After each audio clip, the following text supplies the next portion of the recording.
awesome is it to be sort of surrounded by every Perth Scorchers fan in the country? Yeah, I think obviously this is the first year since being a Scorcher that I've actually been able to get out to Perth before our first game. So it's been really amazing to see lots of young girls, but more importantly, lots of young boys coming out and catching up with some of the girls and seeing the trophies and seeing the men's team as well. So yeah, very special day.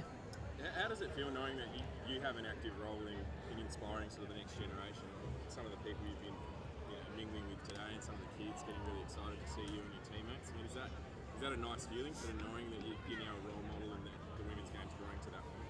Sometimes nice, sometimes not nice because I forget and probably do some things I shouldn't. But I said to one of the girls when we're in the signing tent how amazing it is to have this opportunity for kids these days, because when I was growing up I didn't get to see female athletes as role models. They were sort of tucked away and there wasn't too much exposure for that. So for young girls to see that you can grow up wanting to be a Perth Scorcher or a WA player or an Australian player, and having them front and centre is amazing. And yeah, I feel really privileged to be in a position to be able to inspire young girls and boys around the country to pick up a bat and a ball. And talk us through how you've sort of seen the women's game evolve since being part of the WBBL and even the WNCO as well. What's that growth look like from your perspective, and can you sort of see the change deeper down the train?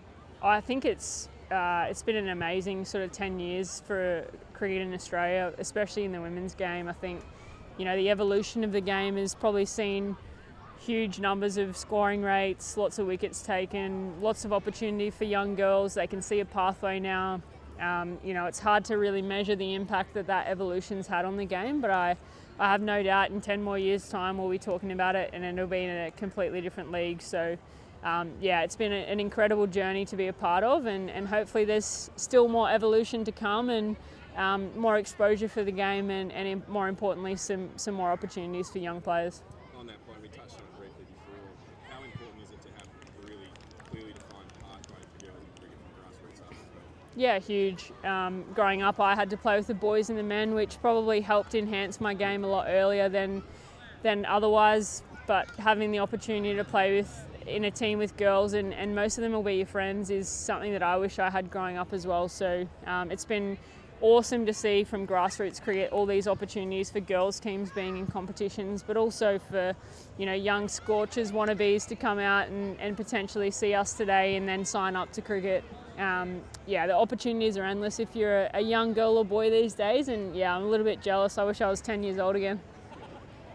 Volunteers are a huge part of cricket around Australia. I think sometimes they probably feel like we take them for granted, but certainly as a player I can see exactly the amount of impact that they have on being able to get days like this up, to get club cricket up, to get people out to games at Optus and the Wacker. And we don't want to underestimate what they do for this great game as well, and usually they're people that love the game, so we want them to keep loving the game, and hopefully as players we can continue to do that and get them around the group a bit more and offer them some exciting opportunities to be a part of something really special.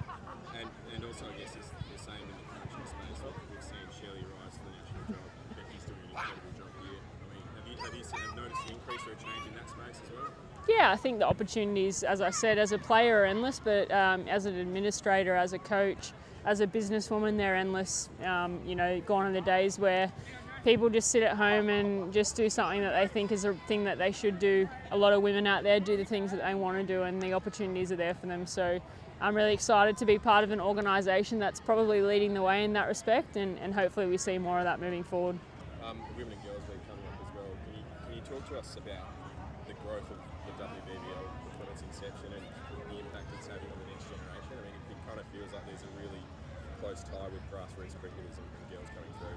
Absolutely. I think something that the WBBL has done exceptionally well is find and really attract some of those young girls to our game. I mean, my career started 10 years ago, and even before that, a couple of years before that was when I first started playing, and it happened by chance. And now you've got young girls who are 6 years old saying that they want to play for the Perth Scorchers or they want to play for Australia, and I think for that to have happened so fast in this massive kind of groundswell, it's actually so pleasing to watch. And there's actually a career for all these little girls out there that they're going to walk in one day and it's going to be completely professional, and they're going to be the absolute superstars with their name up in lights.